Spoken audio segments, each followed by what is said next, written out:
I always thought we had the perfect marriage. 20 years together, and I trusted my wife, Sarah, with my entire soul. We were that couple everyone looked up to, the ones who still held hands and laughed at inside jokes.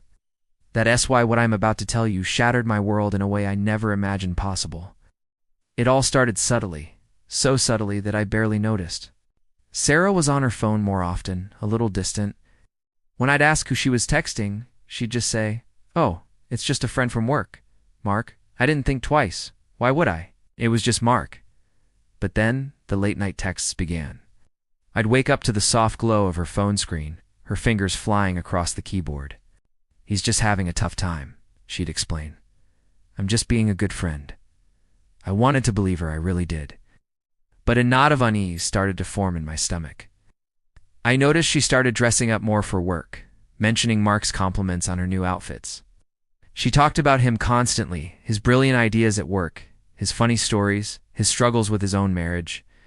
He was becoming a third person in our relationship, an invisible guest at our dinner table.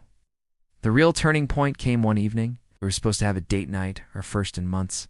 I had it all planned, a nice dinner, a movie, just the two of us. But an hour before we were supposed to leave, she got a call. Her face fell.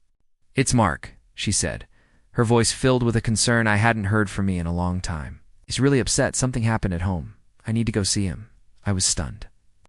"What about our date night?" I asked, my voice barely a whisper. "Shh, we can do it another time," she said, already grabbing her keys. He needs me."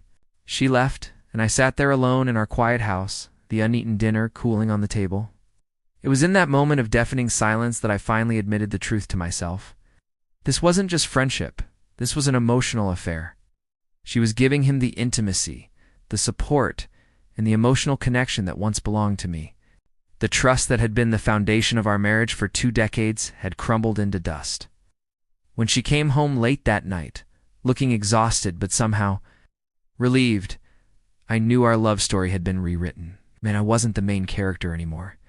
I confronted her the next day. The tears, the denials, they all came pouring out. But underneath it all was the truth she couldn't hide. She had shared a part of her heart with someone else, a part that was meant to be mine. It's a different kind of betrayal, one without physical touch, but it cuts just as deep, if not deeper. It makes you question everything, every shared laugh, every "I love you." Rebuilding from this feels impossible. How do you trust someone who gave your heart away, even if they never laid a hand on another person? It's a long, painful road, and I'm just at the beginning. If you've ever been through something like this, please know you're not alone. The journey to healing is tough, but it's one we have to take. Thanks for listening.